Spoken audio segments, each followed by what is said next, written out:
We welcome students and staff, faculty, and guests from the community for the President's State of the University Address, and also the kickoff for our 75th anniversary celebration, year-long celebration.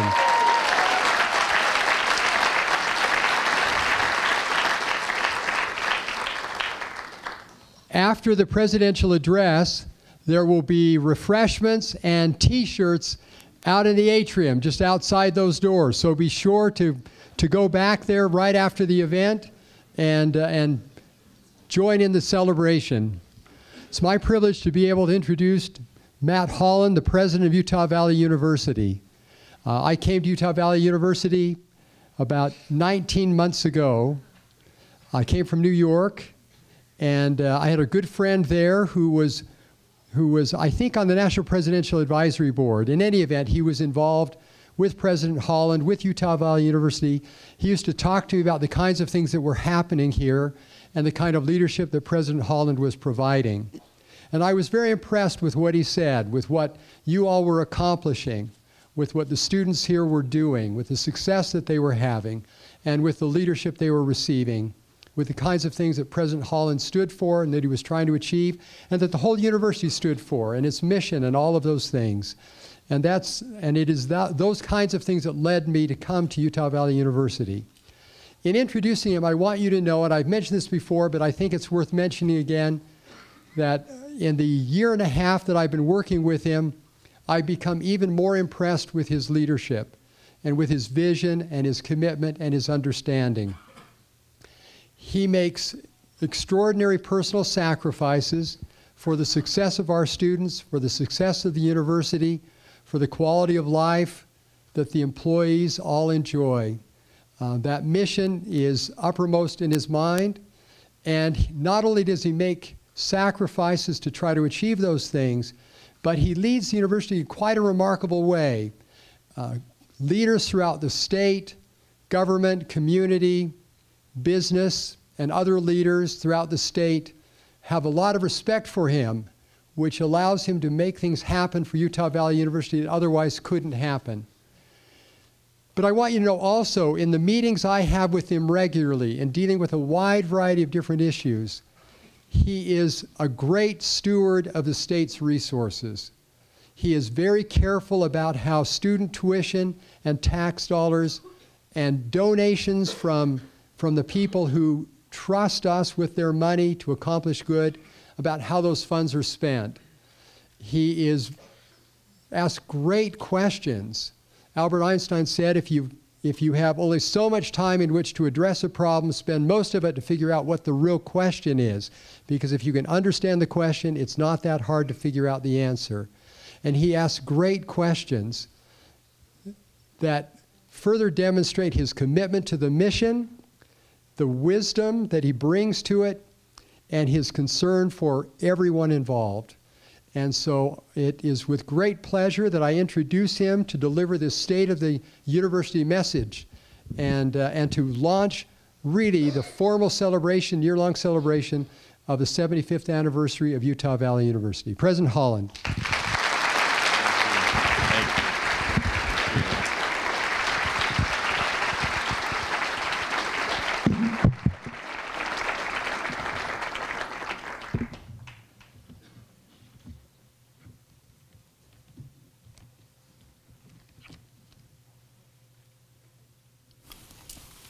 Well, thank you, Jeff, for that very generous introduction. It is bonus time here at UVU.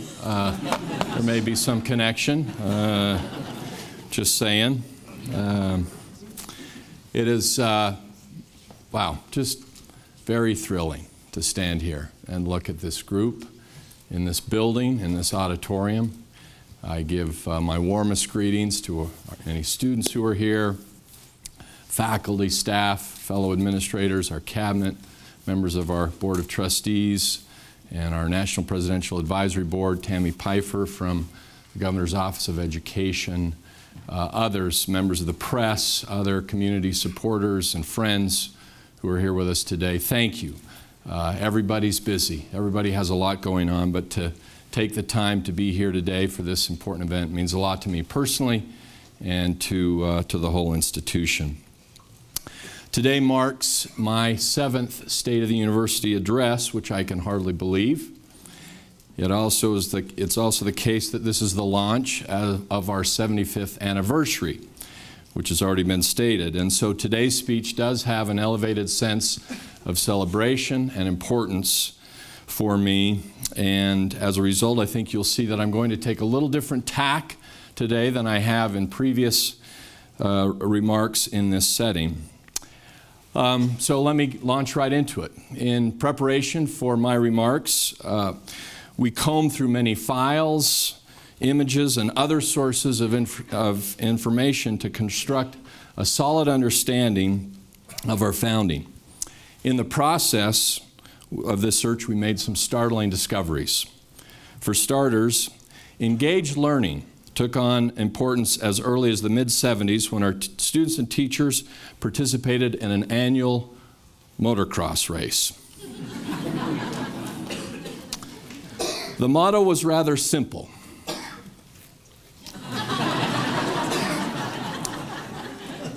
We have already made application to Northwest to add this phrase to our mission statement.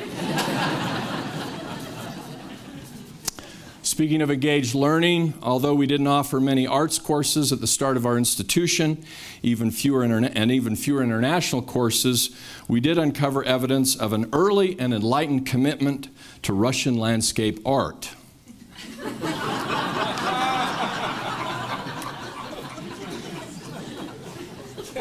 Remarkable. Sports have long been an important element on this campus. Among our students and the staff, Vince Minor informs us that he remembers a time when each department would participate in an intramural sport and would be responsible to come up with their own name. The automotive department may not have fielded the best softball team, but they earned major points for creativity in my mind when they adopted the following name.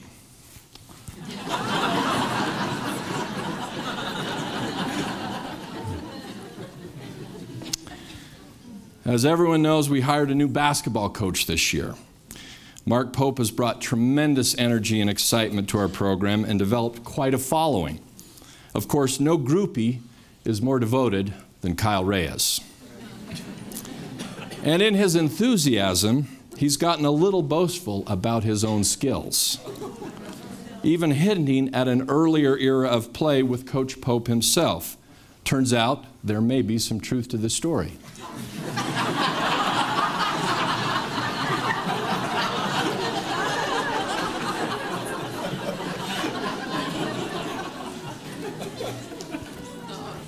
You leave the office, you see what happens.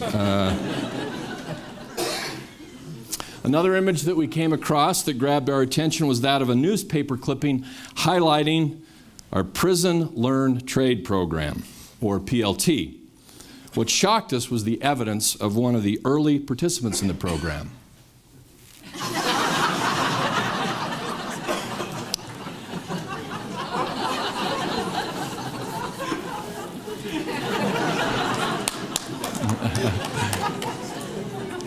Apparently, the program was a success because not only did a young Dean, Norm Wright, make it through the program, he soon joined the faculty.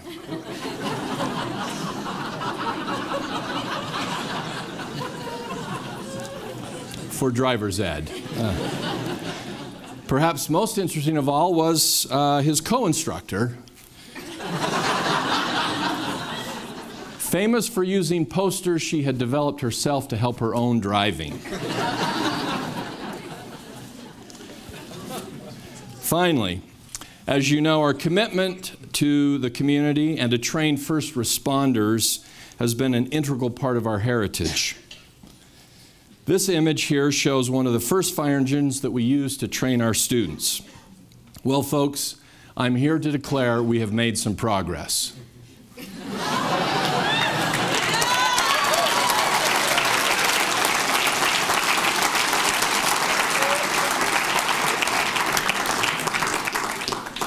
Just going to say two things.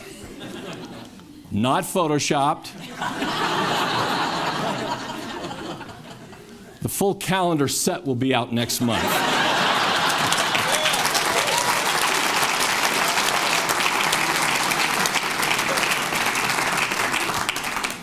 Okay, time to shift gears. During my time here at UVU, I have spoken often about Wilson Sorensen. It was my privilege to meet Wilson just weeks after I had been appointed president of UVU and just weeks before he passed away. It felt like a meant-to-be moment. I'll never forget walking into the assisted living facility where he resided and seeing him for the first time. He was seated in a wheelchair and appeared even older and feebler than I was anticipating. Yet instantly, his face lit up, a gigantic grin broke across his face, and without saying a word, he just pointed with a beaming, palpable pride to the brand new UVU swag he was wearing. For some time, I sat and listened to him and talk with delight and emotion concerning this institution he did so much to create and virtually from scratch and lead for 37 years. I made him a solemn promise that day that I would do everything I possibly could to preserve and extend his magnificent accomplishments in building up this miracle in the valley we now call Utah Valley University. I keep that photo prominently displayed on my credenza, and I look at it every single day. It never fails to fill me with a potent sense of responsibility and spirit of work. On any given day or difficult moment, I just keep moving forward with all the energy I can muster, if for no other reason than to not let that man down. Of course, there's so much more I could say about that man and that moment and what that might mean for us today. But I want to do something different. Today is the launch of this institution's 75th anniversary. And if we turn back the clock 75 years to the year 1941, the focal point of our vision would not be Wilson Sorensen, but rather this institution's first leader, the too often overlooked and underappreciated Hyrum Johnson. His story also daily fills me with inspiration. During the 1930s, as the Great Depression wore on, many individuals who survived on various public works programs became increasingly anxious to upgrade their skills to obtain better jobs. The local school districts were not in a position to provide adequate resources and supervision for such programs. Consequently, on April 5, 1938, Hyrum Johnson was appointed to the new position of Coordinator of Trade, Industrial, and Distributive Education for Utah County Schools. For the next 3 years, the son of Swedish immigrants worked practically as a one-man band, creating classes, developing curriculum, and hiring teachers. It's reported that he often hired people to start new classes and bought equipment for them with his own money without knowing whether or when reimbursement funding would come. Here was a man with a vital mission, but virtually no staff, no money, and no campus. Cramped in various and random quarters around Utah County and Heber Valleys, the instructors met with eager, even desperate students, delivering instruction wherever shared or donated space could be found. Hyrum himself operated out of a dungeon-like office in the basement of Provo High School. Hyrum had barely been at this heroic effort for a year when, on the morning of September 1st, 1939, he, like the rest of the country, was jolted by the news of Adolf Hitler and his Nazi thugs' invasion of Poland. An awful omen of the broader and brutal armed conflict that would soon enough engulf much of the world. As the nation began to put itself on war footing, demand for vocational training surged even stronger. As the nation, clearly, to meet this demand, a central base of operations was required. But when has it ever been the case in the history of this institution that obvious and critical need translated into immediate and universal support to provide it?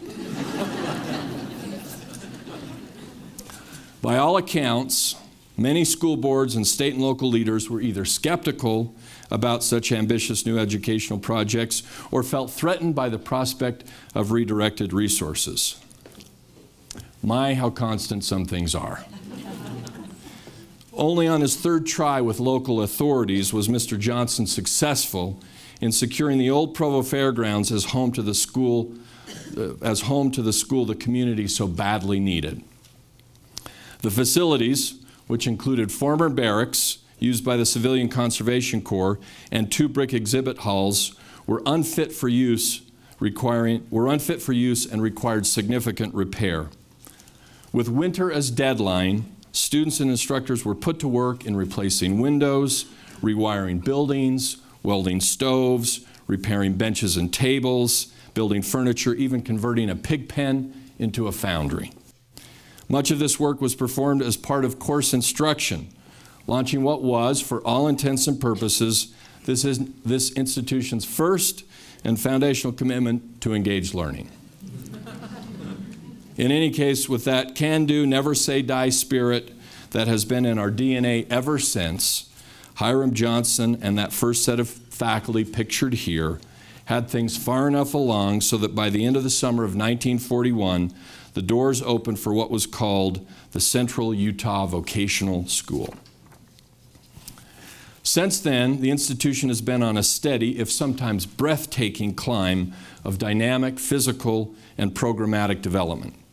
But what I love the most about this institution and its past, as well as its present, and hopefully always its future, is what it does for students. As I've said before and repeatedly, student success is the core of our core. Yes, we talk and act endlessly around here about being serious, engaged, and inclusive. But the real power of these core themes comes in the fact that they are goods in the service of something else, and that something else is student success. We strive to be serious, engaged, and inclusive because that is what we must do in order to help students from every walk of life in our service region find and develop those competencies that best promote a life of financial stability, social connectedness, individual fulfillment, and civic contribution. Thus, for me, if we are celebrating anything about our 75 years of history, we are celebrating 75 years of helping students improve the quality of their professional, public, and personal lives. In the late 30s and 40s, this institution took a whole generation of mostly older, unemployed men out of economic and professional despair and bolstered a worldwide fight against racial terror and political tyranny. By the 1950s, a successful nursing program was well underway, providing some of the earliest and most advanced professional opportunities for women in the area. By 1954, 35 of our nursing students took the national licensing exam. The lowest score was 425, and the highest was a remarkable 690. Given that it only took a score of 350 to pass, we turned in a 100% pass rate that year. We may not have had a 100% pass rate every year since, but I can tell you this, that the regional healthcare leaders of this community tell me constantly that they have more success with UVU trained nurses than any other program around. By the 1960s, our expansion of programs and subsequent student success led to significant and rapid mission changes. In 1963, we became Utah Trade Technical Institute, only to turn around and become Utah Technical College in 1967. By the 1970s, our students were consistently making a name for themselves in competitions sponsored by the Vocational Industry Clubs of America, precursor to today's Skills USA organization. In 1975, we made a major splash with 10 first-place winners at the state level and national finalists in sales and food service competitions. Fast forward to 2015 with UVU Skills USA team bringing home nothing less than a national title with more gold medal finishes than any other school in the country.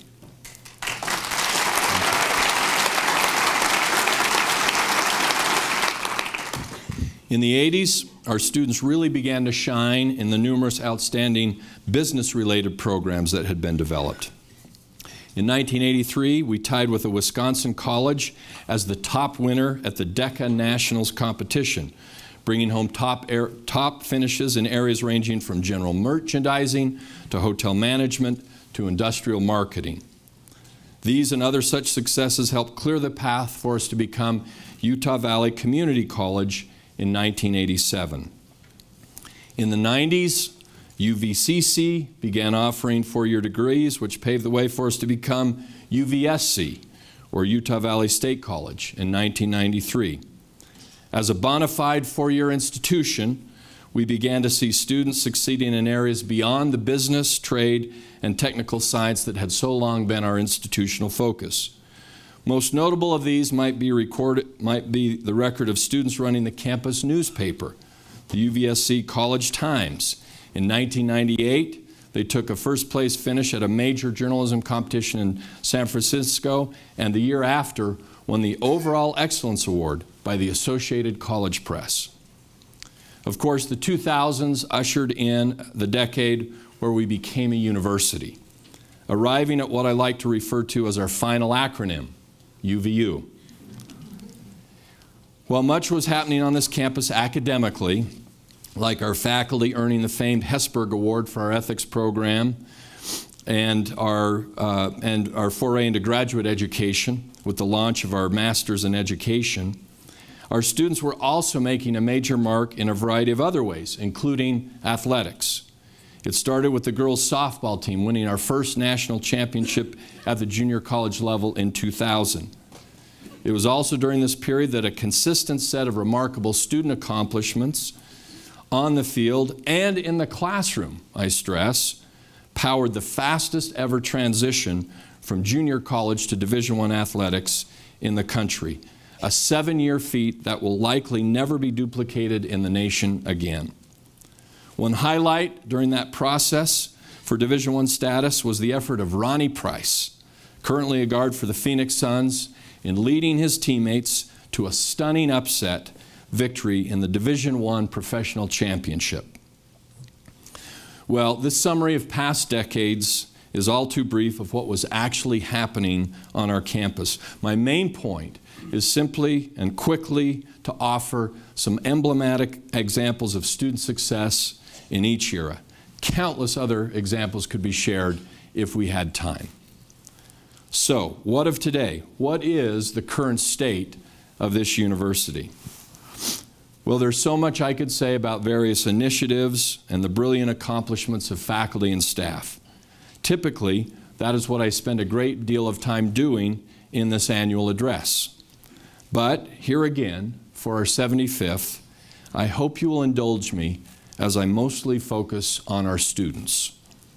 I believe that sharing just a handful of more detailed examples of their successes, especially when they are seen as directly standing on the shoulders of earlier faculty, staff, and students, will honor our past and reveal the current health and vitality of our institution as well as anything I could share.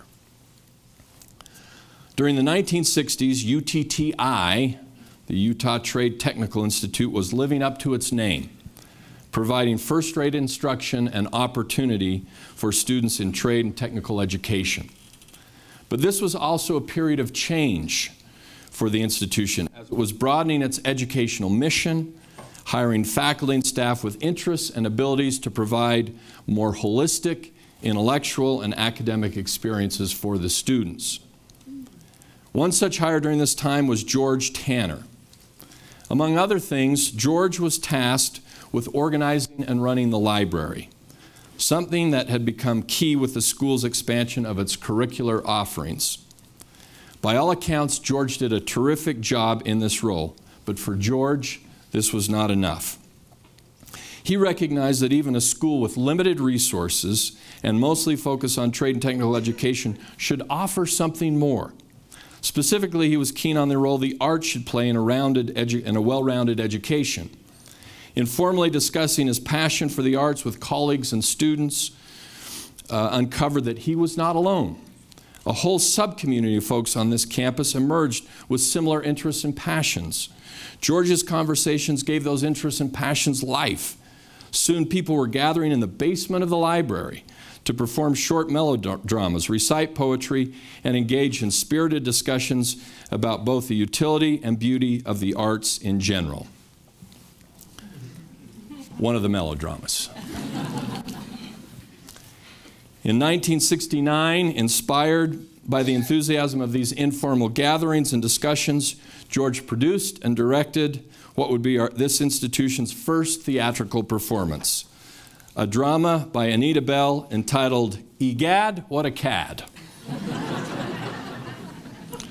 Now, this may not have been the world's best example of fine arts, but it launched something important.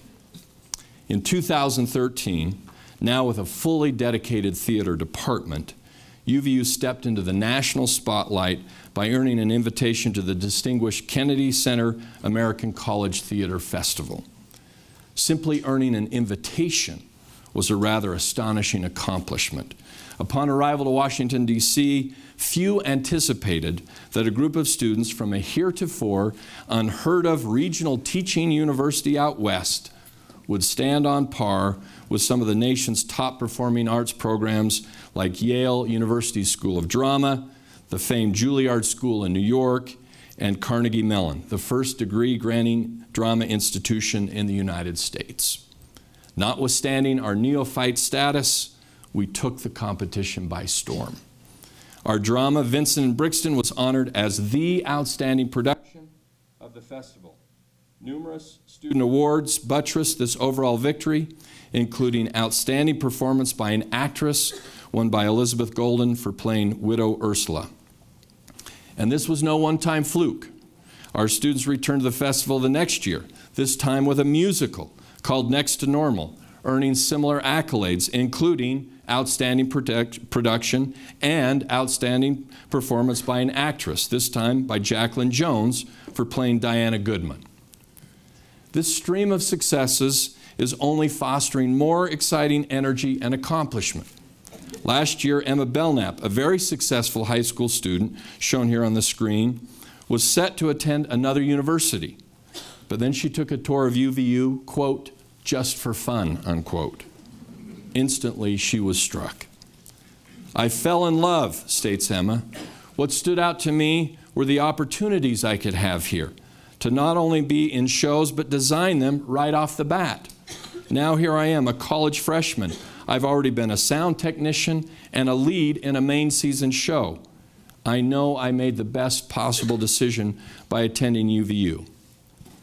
Now I doubt if all those years ago, George Tanner fully conceived of just where this institution would go with the theatrical arts.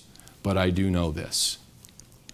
He was the man that planted the seed that has made possible a truly spectacular set of opportunities and accomplishments that students like Elizabeth, Jacqueline, and Emma are enjoying today.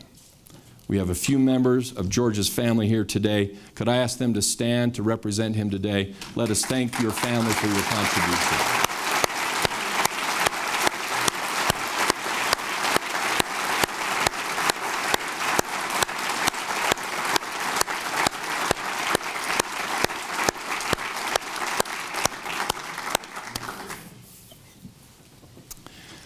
Someone else with the kind of vision from roughly the same era was Helen Ashton. Helen was one of our very first female department chairs, and her influence was felt all across this campus, but especially in her department called Office Education. Under her leadership, programs were developed to help students prepare for clerical work, accounting, and other business-related functions. And what exactly could one achieve with that kind of training? Well,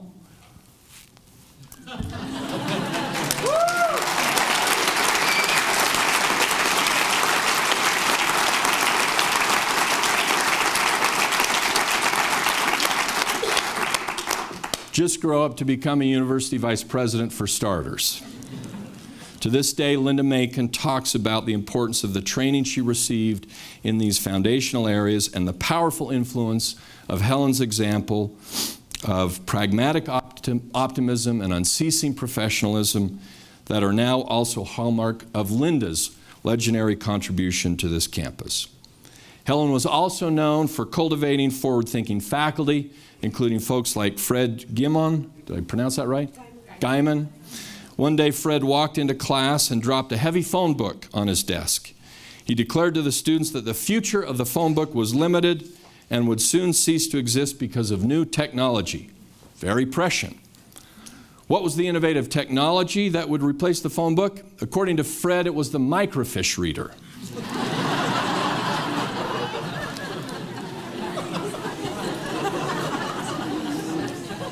A newfangled gadget he predicted would soon be in everyone's home, making thick, ugly, paper-based products obsolete. Well, Fred may not have been quite the visionary he thought he was, but nevertheless, he and Helen and their colleagues put in place not only the kinds of programs that immediately propelled a Linda Macon forward to unique levels of student and professional success, but also laid the groundwork for a wholly reconceived school of business that is now leading the way for preparing students entering in a world of business completely transformed. One such student is Mr. James Grierson. In many respects, James is representative of the students enrolled in our Woodbury School of Business MBA program. He's married, he has young children, and he balances his studies with the rigorous demands of full-time employment. I suppose James is a little different, though, from our standard MBA profile. Not long after starting his MBA program, and I like to suspect because of the extraordinary training he got in those first few weeks, James was elevated from COO to CEO of his company. Oh, and did I mention that his company is a high-tech operation worth over $1 billion and operating all over the world?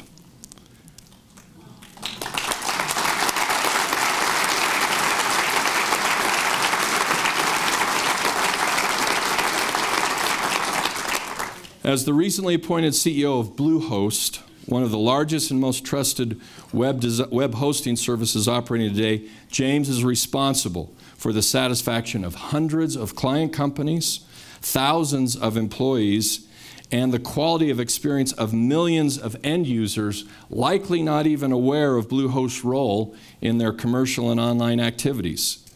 Can you picture our billboards now? Get a UVU, get an MBA at UVU. Become CEO of Google in your first semester. You'll see them soon along I-15. James is here today. James, would you please stand? Yes.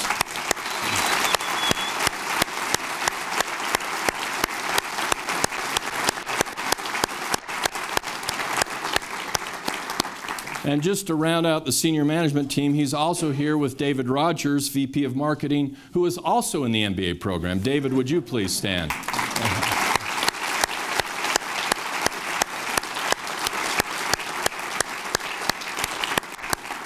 We're as proud of James and David and those faculty and staff, except for Dean Wright, responsible for his program today, as we are grateful for Helen Ashton and her colleagues responsible for such a long string of student success. Earlier, I showed you the picture of this institution's first faculty group, as hired by Hyrum Johnson. Included in this picture are local tradesmen John Lamp, who taught welding, Jim Nielsen, a carpenter, William Snell, who offered courses in drafting and design. But Hyrum's final hire of this first wave of faculty was Mrs. Ruth Brown, shown here on your right. She had the distinction of being charged to teach, quote, practical English to an almost entirely male student population, far more interested in working with their hands than with words. As the pioneer female educator for this institution, Ruth brought thoughtfulness and strength to a daunting task, convinced that individuals who lacked a basic understanding and mastery of the English language could not fully prosper in even the most industrial of careers. or contribute fully to their community and families, she patiently but firmly persevered in her efforts. Ultimately, her appreciation and fastidious expectation for a well-spoken sentence, a properly written paragraph, and polite manners brought a crucial, if unexpected set of skills to a group of men, mostly, who had no idea what was hitting them the day they first stepped foot into her classroom. Well, here we are 75 years later, and we are still transforming lives by fostering the fundamentals of basic composition, often to students who do not know how much they need it. Of course, we've also gone well beyond this now. At UVU, we're also giving our students the opportunity and training necessary for contributing to, editing, and publishing first-rate journals like Touchstones and Warp and Weave for various forms of fiction, and essays for sophisticated work in literary analysis and theory. In the spirit of student success we've been discussing this morning, I know that all three of these journals are comprised entirely of UVU student volunteers. Here we might also call attention to the striking national success of our students learning about the effective uses of language in other disciplines, like public relations. Just a few weeks ago, a group of our students participated in the largest gathering of PR professionals in the world at the International PRSA Conference. Of the 334 universities participating, less than 10% received the Star Chapter Award for their excellence in the field. Our UVU students walked away for the second consecutive year having earned the recognition. In so many respects, the courses and programs that drove the creation of this institution and remain vital to its existence are those of the trades and technical education. Again and again, these programs have lifted and transformed the opportunities of citizens who otherwise might have been lost in more traditional programs of higher and public education. In the early 1950s, Jay McDonald was a young man from the Heber area struggling to find meaning and success in his high school studies. Basic reading, writing, and arithmetic were a nightmare. When Jay would attempt to read, the words would move around the page, creating significant frustration for him. In turn, he developed a grave uncertainty about what his future was going to look like. Knowing that the traditional high school experience was simply not working for him, he took the dramatic step of enrolling in the vocational school down in Orem, even though he was not old enough to apply. He quickly gravitated to the woodworking program, finding not only a discipline for which he seemed to have some gift, but a caring faculty mentor who helped him settle in. When the faculty member discovered Jay's true age, he had a significant decision to make. Does he keep Jay in the program, or does he send him back to the high school where he's sure to fail? The faculty member followed his intuition and gave Jay an apprenticeship. This allowed him to stay in school and develop his trade. Jay not only graduated, but went on to become one of the most successful builders in northern Utah. When Jay's son was old enough to learn the trade, he mentored him and they started a business together. Today their work is renowned around the state and the country. The LDS Church commissioned them to do woodwork of some of their most visible and artistic new structures, including the Ogden and Nauvoo temples. Provo City hired them to design and build the spectacular wood staircase that currently adorns the main entrance to the refurbished BYU Academy that now serves as part of the Provo City Library. His work is famous for utilizing unique patterns that often require complex and precise mathematical measurements. The young man from Heber Valley that did not fit into the traditional schooling system found a home in Utah Valley. His life was changed here, and in turn, he has influenced the lives of thousands who marvel at the products of his unique talents discovered and trained at this institution. Currently, another promising father and son duo connected to our School of Technology and Computing is in the making. Aaron Pfeiffer is a veteran of the IT industry. A graduate from Utah State, Aaron spent over 20 years at ATK Thiokol and several years beyond that in management positions at related companies. When some other family issues required a move to Salt Lake, he began investigating employment options in the area. Not enthusiastic about what he was finding, he decided that even at this late stage of life and career, it was time to acquire new knowledge and training to meet the ever-changing demands of tech-related industries in the state. Remembering a fairly recent visit to our campus with his youngest son who was considering post-high school options, Aaron explored our electronic automation and robotics technology program. Drawn by the artful integration of different skills, the direct application of learning to industry requirements, and the reality he could complete the training in this 2-year program without massive financial costs, Aaron was sold. Not even waiting to see what his son was going to do, he enrolled at UVU to start classes this past fall semester. Well, of course, after Aaron enrolled in the program, his son Lane quickly followed, beginning his own educational journey side by side with his father.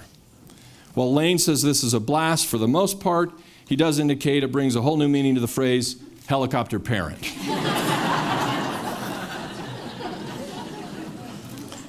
Aaron has not helped matters much by insisting his instructors not use his first name, but simply refer to him as Lane's dad.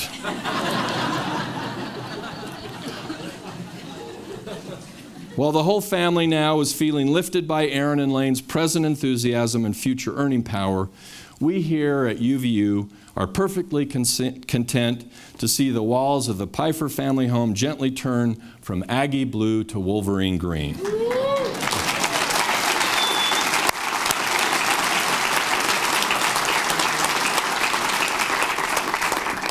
Lane and Aaron are here with Aaron's wife, Tammy. Would they please stand and let us recognize them?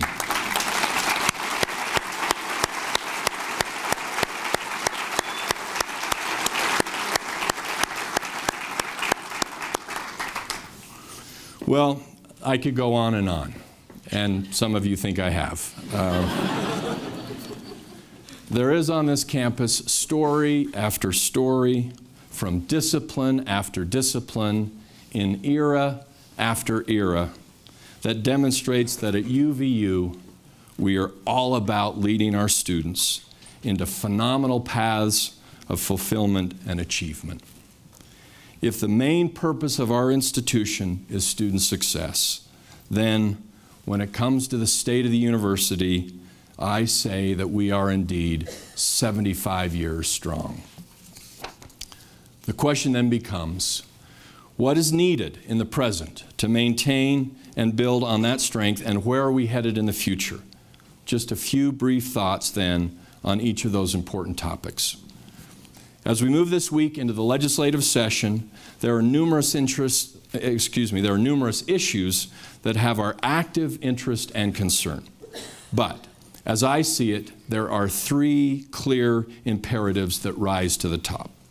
First, the state must support the request of the Utah system of higher education as prioritized #1 by the Council of Presidents for a 3% increase in our funding for compensation.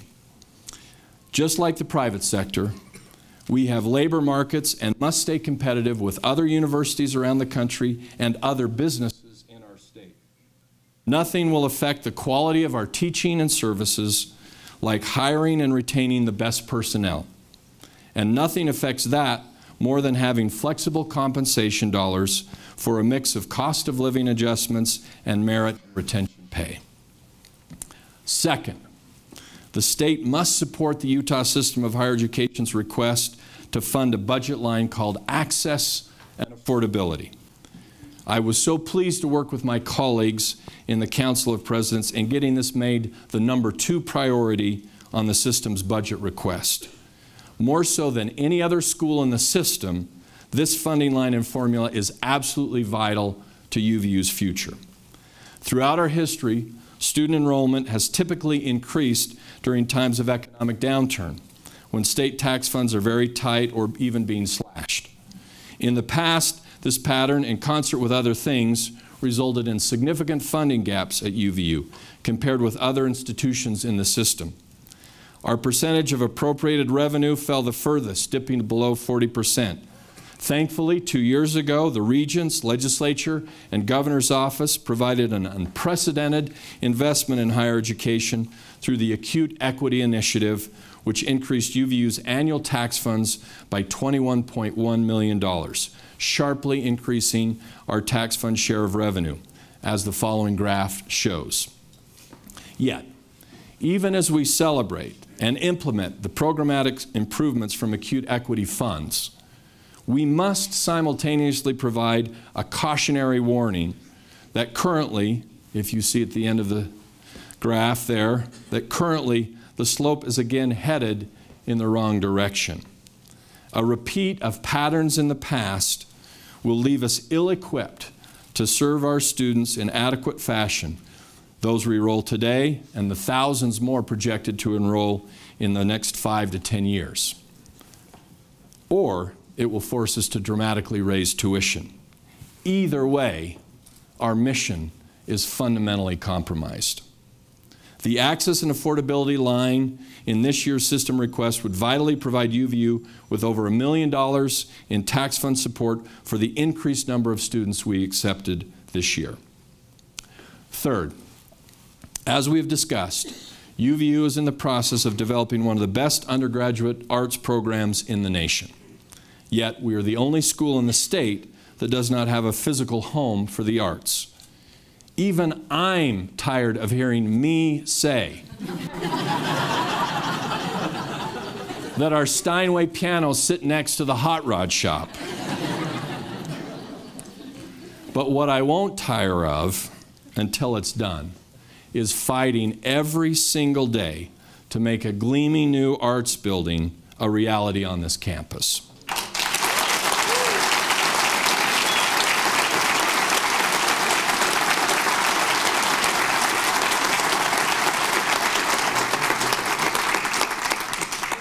While we are on the cusp of a historic announcement about the amount of private money we have raised to support this project, I, Newell Daly, Kyle Tressner, and now Scott Cooksey have more work to do today, tomorrow, next week, and beyond to gather every dollar of support we can for this project. Every private dollar raised makes a public victory that much more likely, and we do need a public victory. We are going to have the support of the legislature to complete the funding of this critical project. We are not alone in this assessment. The regents have ranked it as the #2 priority in the state, and the building board has ranked it #1. Having recently finished programming and selecting an architect, acts of faith that we will secure the necessary funding to complete the project, we are well on our way to designing a structure so fantastic that, with all due respect to members of the family present, I believe it may in fact summon the spirit of George Tanner to regularly come and arrange netherworld performances of Egad What a Cad.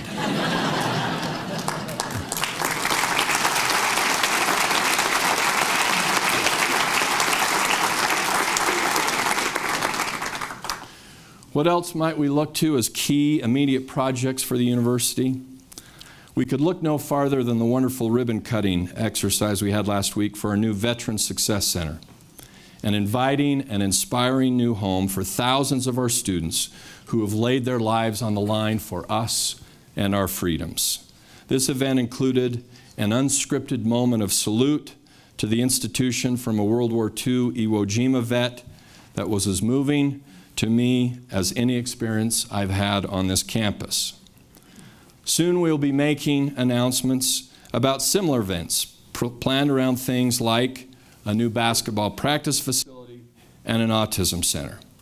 We are close to making an exciting major announcement about a significant expansion of our graduate programs.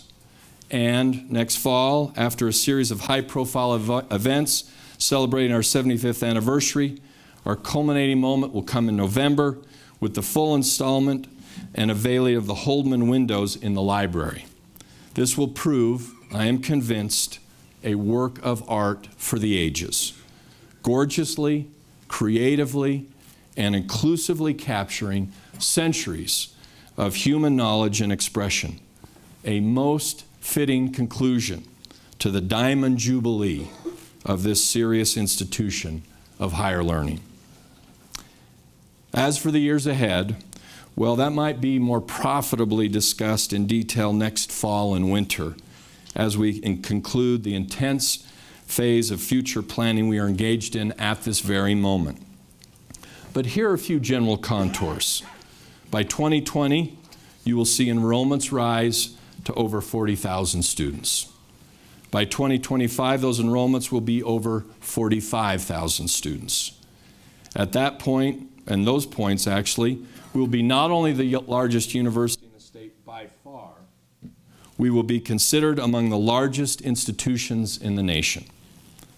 To meet that growth, you will see a coordinated effort, actually already in its initial stages, to secure the resources and support for a new business building and campus front, as well as a technology and business building in the north part of the county. You will also hear about the acquisition of land for a future campus in the south part of the county, and view a detailed master plan and the beginning build-out of our 220 acres in Vineyard. I believe you will be able to use a bridge across I-15, better linking our east and west campuses here at Orem, Maine. And, dare I say it, having finally achieved capacity operation at our Hebler campus, we'll actually be discussing additional structures on that footprint. I predict you will witness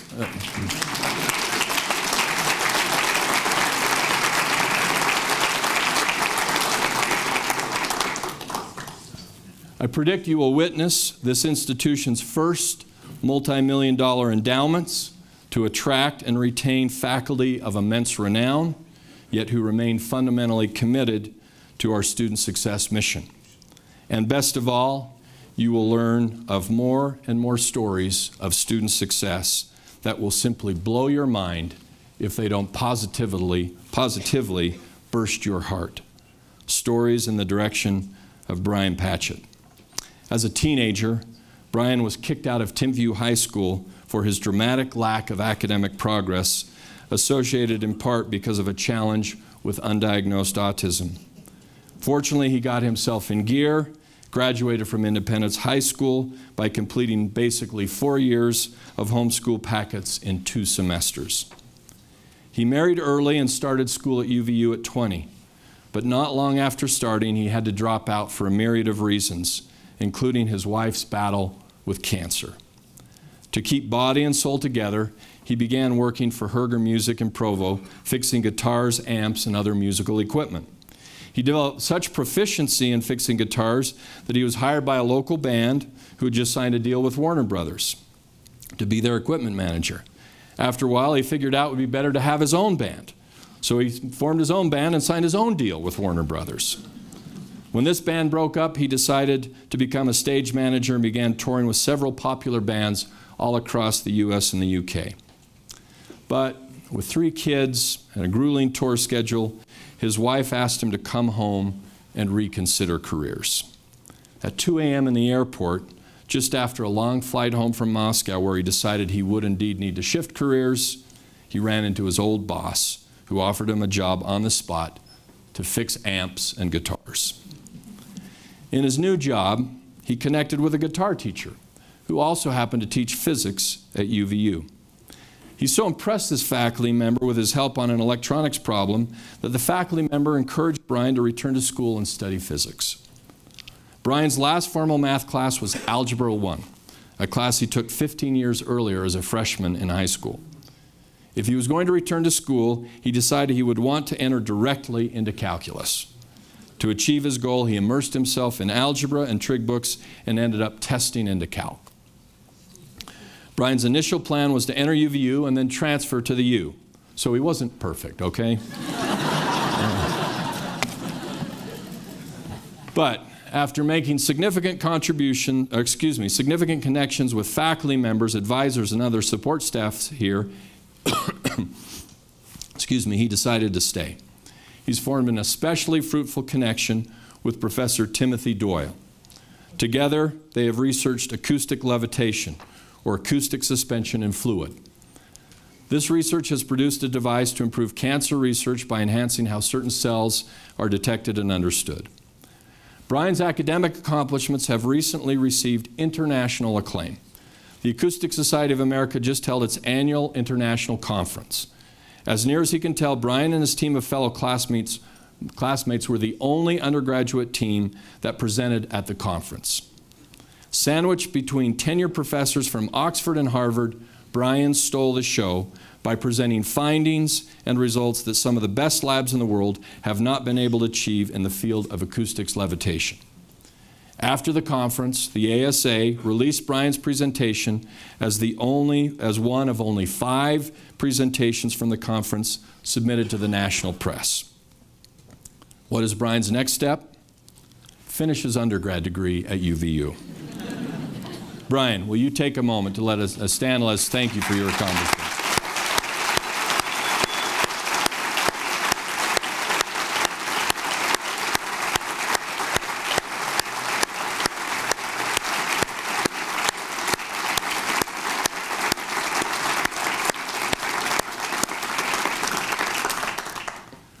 Serious, engaged, inclusive, in the service of student success, it's all right there in the form of Brian. And if we, as a staff and faculty members, will stay true to these core themes, actively, patiently, and creatively, deepening our commitment to them day after day, it will simply and inexorably follow that more and more stories like Brian's will populate this campus. What greater thing could someone do for a living?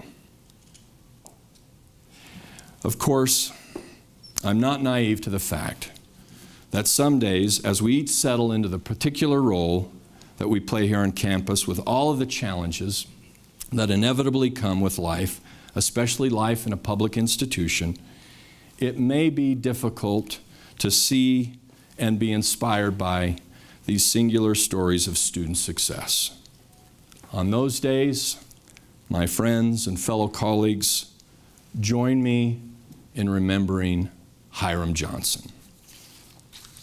It's been said that Mr. Johnson's enthusiasm and dedication to vocational education and his never say die attitude were instrumental in getting the Central Utah Vocational School started. He struggled during his entire administration to keep the school alive.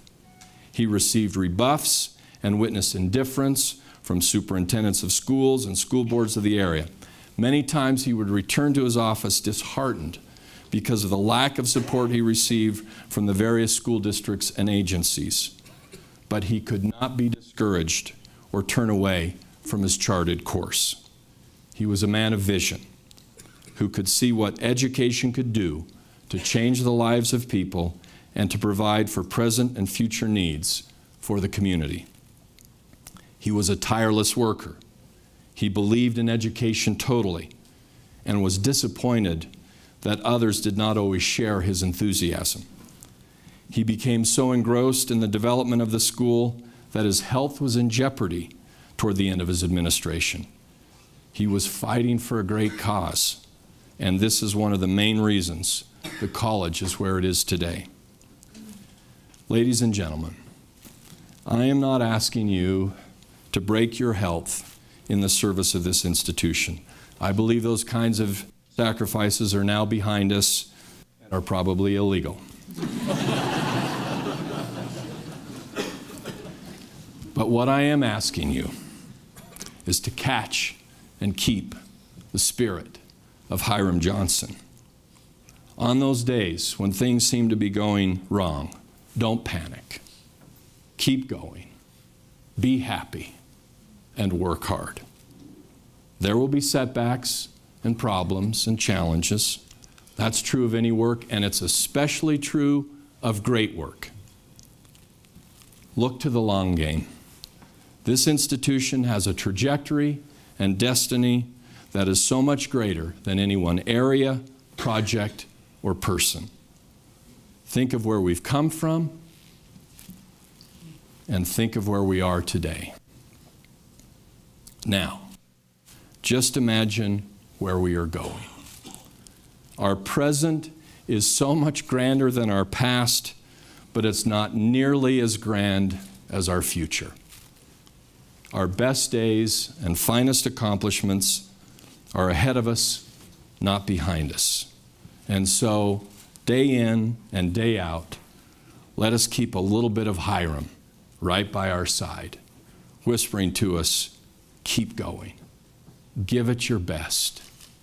Do it for the students. Let us live so that 75 years from today, the future faculty and staff of this institution that will run prominently from one end of the county to the other and will be known all over this country and around the world will say, they did it. They put in place the structures, the programs, and the practices that eventually gave rise to an engine of student success of a size and quality like no other. Thank you very much.